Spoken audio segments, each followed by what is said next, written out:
মুকুল রায় পার্থ চট্টোপাধ্যায়ের মাধ্যমে। তিনি যা বলছেন সত্য বলছেন। মুকুল রায় তখন দলের সংগঠনের দায়িত্বে ছিলেন এবং এটা তৃণমূল কংগ্রেসের কর্মসূচি ছিল যে অযোগ্যদের চাকরি দিতে হবে, চাকরি বিক্রি করতে হবে, মেধাকে প্রতারিত করতে হবে, যে কোনো মূল্যে তাদের কোষাগারকে আরো স্ফীত করতে হবে। সেজন্য মুকুল রায় চাপ সৃষ্টি করেছিলেন, কারণ তিনি তখন দলের সংগঠন দেখতেন এবং পার্থ চট্টোপাধ্যায় তো শিক্ষামন্ত্রী ছিলেন।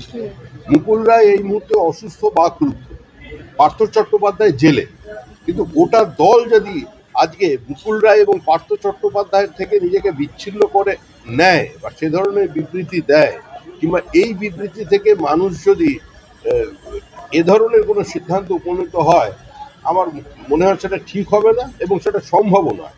পশ্চিমবঙ্গের প্রত্যেকটি মানুষ জানেন এটি একটি প্রাতিষ্ঠানিক দুর্নীতি এবং ফিরহাদ হাকিম বিবৃতি দিয়েছিলেন যে যদি কোনো ভুল হয়ে থাকে, যদি কোনো বিচ্যুতি হয়ে থাকে, সেটা পার্থদার একার দায়িত্ব নয়, সেটা যৌথ সিদ্ধান্ত, অর্থাৎ কালেকটিভ রেসপন্সিবিলিটি। যেটা হয়েছিল সেটা যৌথ সিদ্ধান্তের ভিত্তিতে হয়েছিল, তৃণমূল কংগ্রেসের কর্মসূচিকে রূপায়িত করার জন্য হয়েছিল এবং আজকে প্রাক্তন চেয়ারম্যানের বক্তব্যে সেটাই। সমিতি, এতদিন ধরে একটা দুর্নীতি চলছে, এখন নতুন করে বিভিন্ন রকমের যুক্তি আসা, এটা কি মনে হচ্ছে কোনোভাবে একটা স্ক্রিপ্ট সাজানো হচ্ছে? এক একটা সময় এক এক ধরনের বক্তব্য, পাল্টা বক্তব্য এই যে আসা, এতদিন ধরে ইনভেস্টিগেশন চলছে, প্রথম থেকে এখন পর্যন্ত তো বিভিন্ন সময় স্ববিরোধী বক্তব্য চলেছে, বিভিন্ন সময় নতুন নতুন তথ্য উঠে এসেছে, কিন্তু যাদের নাম উঠে এসেছে তারা সব 2 থেকে 5% এজেন্ট। যাদের বাড়িতে খুব বেশি রেড হয়েছে তারাও ওই শ্রেণীভুক্ত। সুতরাং এ ধরনের বিবৃতি বা এ ধরনের নতুন তথ্য এসে গেলে মানুষের দরবারে যে বিচার হয়েছে, মানুষ যে বিচার করে যেটা সিদ্ধান্ত নিয়েছে, সেটা থেকে মানুষকে সরানো যাবে না। মানুষ জানে তৃণমূলের কারণেই এই প্রাতিষ্ঠানিক লুট হয়েছে। মানুষ বুঝেছে যে শিক্ষা ব্যবস্থাটাকে ধ্বংস করেছে তৃণমূল কংগ্রেস। মানুষ দেখতে পাচ্ছে যে প্রধান শিক্ষককে আজকে তৃণমূলের দুষ্কৃতীরা, তৃণমূলের কর্মীরা মারধর করছে, মারছে।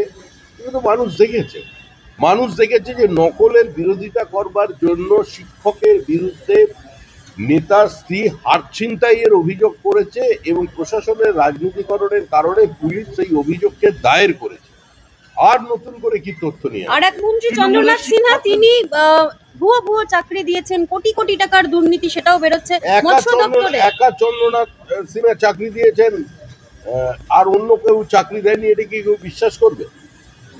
তৃণমূল কংগ্রেস এমন কোন দপ্তর দেখাতে পারবে যেখানে দুর্নীতি স্পষ্ট তারা রেখে যায়নি?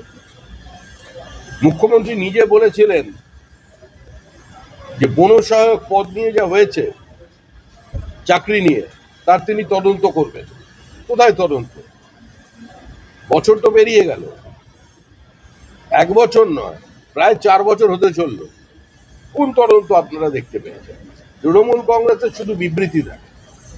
তৃণমূল কংগ্রেসের যিনি মুখ্যমন্ত্রী, সেই মমতা বন্দ্যোপাধ্যায় নিজের যে দপ্তর সিএমও, সেখানেরও গ্রুপ ডির তালিকা নিয়ে ধর্মতলায় ওই ময়দানে মানুষ ধর্ণা দিয়েছে। সুতরাং পুলিশের ক্ষেত্রে আমরা দেখেছি যে ভবিষ্যতের পুলিশকে বর্তমানে পুলিশ লাঠিচার্জ করছে।